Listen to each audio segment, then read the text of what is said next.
Le film commence quelques années après la révolution iranienne. C'est une période où la guerre Iran-Irak, l'un des conflits les plus longs et les plus sanglants de l'humanité, est en cours.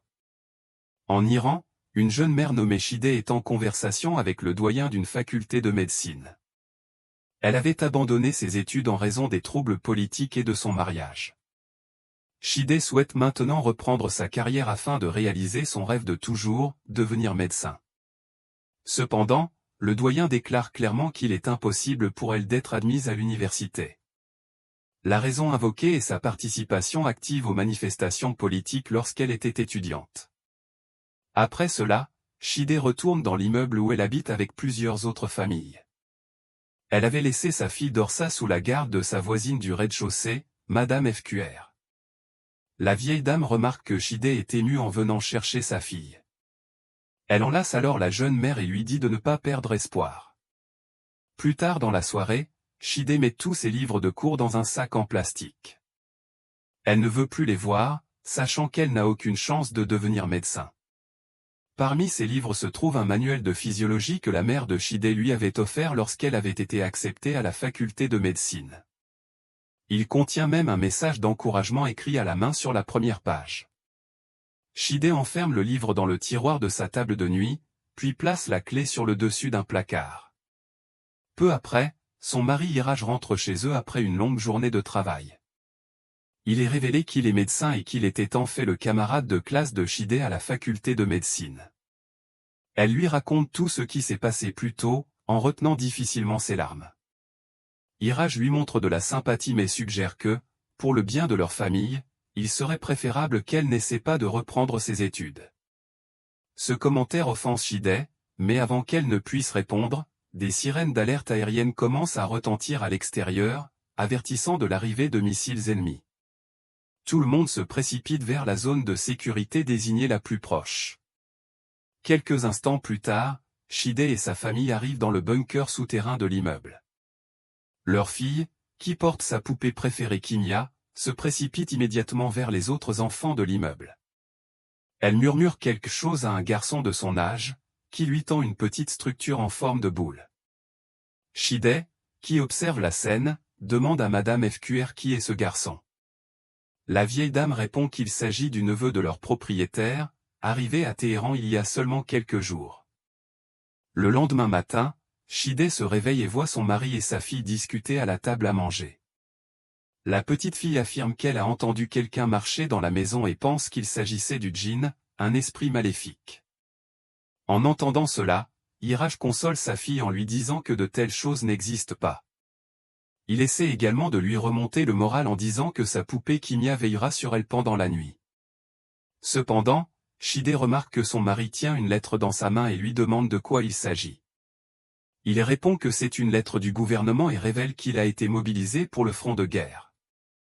Iraj suggère ensuite que Shideh emmène leur fille chez sa mère pendant son absence, soulignant que ses parents vivent dans le nord du pays, où c'est relativement plus sûr. Mais Shideh, qui est encore en colère à propos de son commentaire sur sa carrière, rétorque qu'elle est tout à fait capable de s'occuper de sa fille elle-même. Ce soir-là, Iraj part pour son service militaire obligatoire et fait ses adieux à sa famille. La mère et la fille se retrouvent désormais seules dans leur appartement. Le lendemain matin, Dorsa demande à sa mère si elle peut dormir avec elle ce soir. Shideh sent que la petite fille est anormalement anxieuse et lui demande si tout va bien. Dorsa finit par révéler qu'elle a peur des djinns, ce qui l'empêche de bien dormir. Shideh lui dit fermement que les djinns sont des personnages fictifs inventés pour effrayer les enfants désobéissants. Cependant, la petite fille répond que Mehdi lui a parlé de ces entités maléfiques qui veulent blesser les innocents. En entendant cela, Shideh se rend compte que Mehdi est le nouvel enfant qu'elle avait vu dans le bunker il y a quelques jours. Peu après, elle se rend à l'appartement de leur propriétaire, où elle est accueillie par son épouse, Madame Ibrahimi. Shideh explique que leurs parents Mehdi racontent des histoires effrayantes à Dorsa, ce qui cause à cette dernière des cauchemars. Cependant, la propriétaire affirme que Dorsa a dû se tromper, car Mehdi est muet. Ses parents sont morts il y a plusieurs mois dans la guerre, et il n'a pas prononcé un mot depuis. Cette révélation laisse Shideh sans voix, et elle remonte à son appartement. Plus tard dans l'après-midi, Shide joue avec Dorsa dans leur appartement lorsque le téléphone sonne.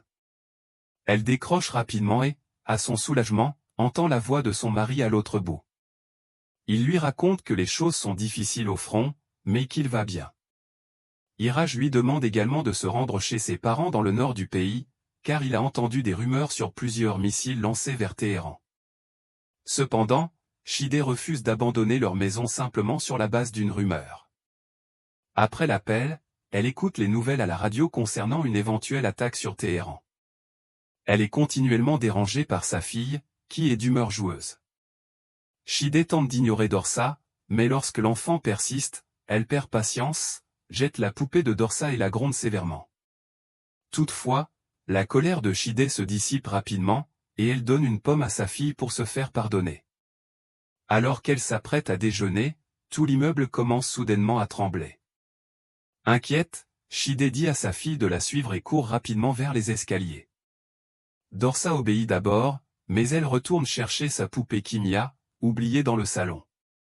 Quelques secondes plus tard, Shide réalise que sa fille n'est pas derrière elle et retourne précipitamment dans l'appartement.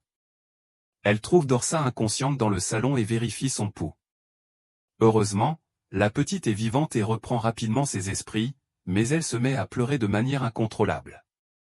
Dorsa tente de dire quelque chose à sa mère lorsqu'une voisine du dessus, Nord, fait irruption.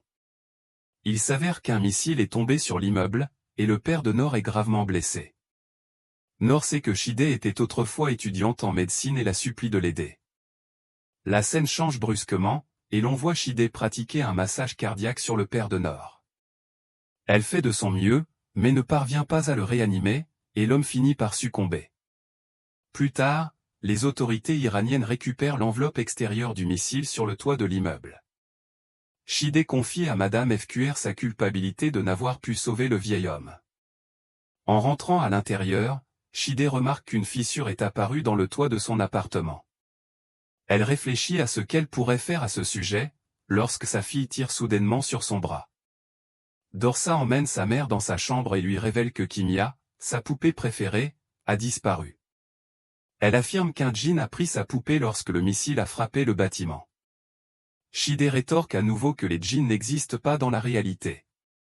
Elle prend sa fille dans ses bras et découvre que Dorsa a de la fièvre. Elle la met donc au lit et commence à nettoyer tout l'appartement.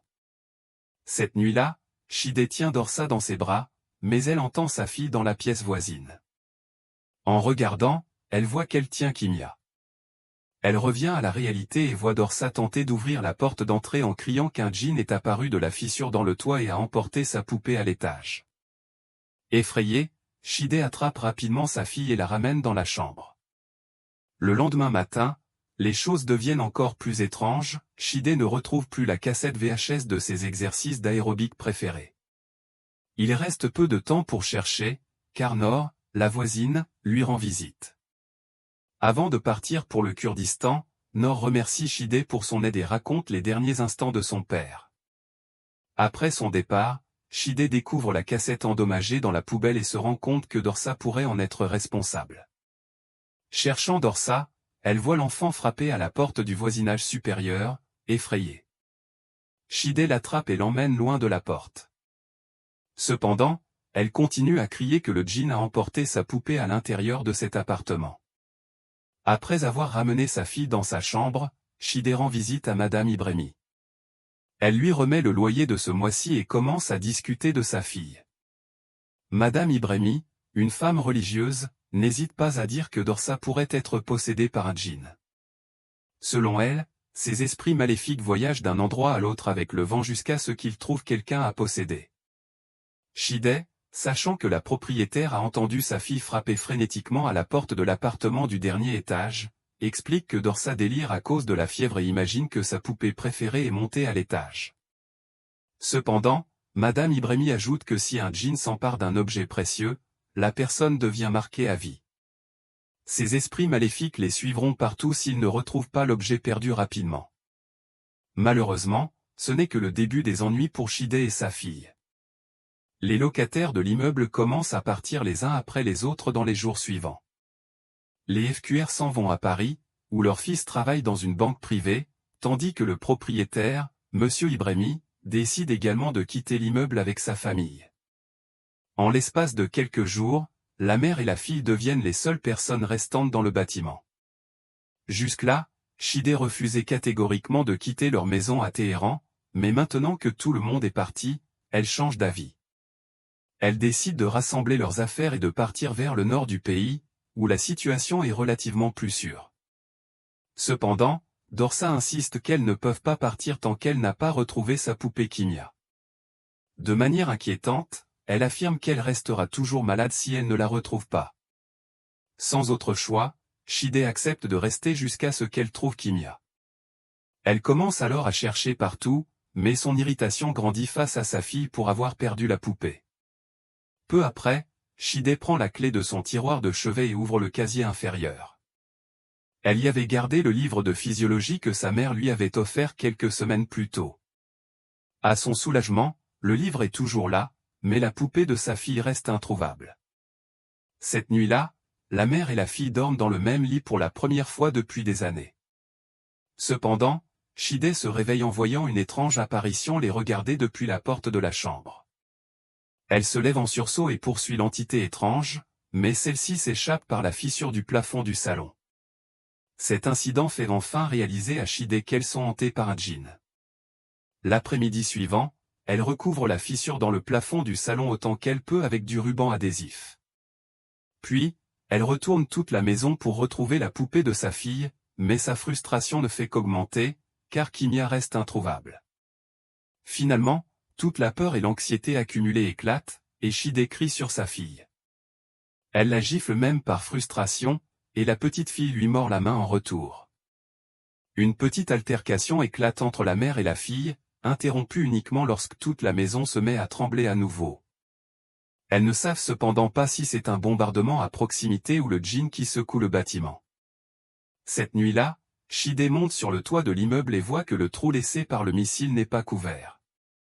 Elle regarde à l'intérieur de l'appartement où Nor vivait à travers ce grand trou et voit une vision terrifiante, son précieux livre de physiologie est étendu sur le sol. Shide retourne immédiatement chez elle et ouvre son casier de chevet.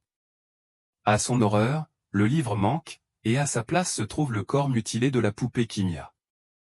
Dorsa voit cela et s'énerve contre sa mère, mais cette dernière lui dit courageusement qu'elle va tout réparer.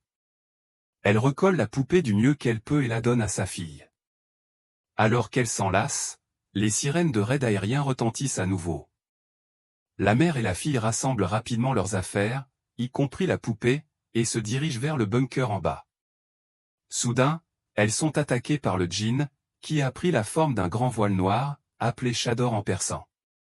Shide tente désespérément de tirer sa fille de dessous le Chador et finit par y parvenir. Dorsa atteint les escaliers en sécurité, mais Shide est attrapé par le sol, qui commence lentement à l'engloutir. Tout semble perdu jusqu'à ce que la courageuse enfant tende ses petits bras et tire sa mère en sécurité. Sans perdre de temps, la mère et la fille montent dans leur voiture et quittent enfin cet immeuble hanté. Cependant, lorsque la caméra revient à l'intérieur, on voit que la tête de Kimia et le livre de physiologie de Shide sont toujours dans le bâtiment, indiquant qu'elle pourrait encore être hantée par le djinn.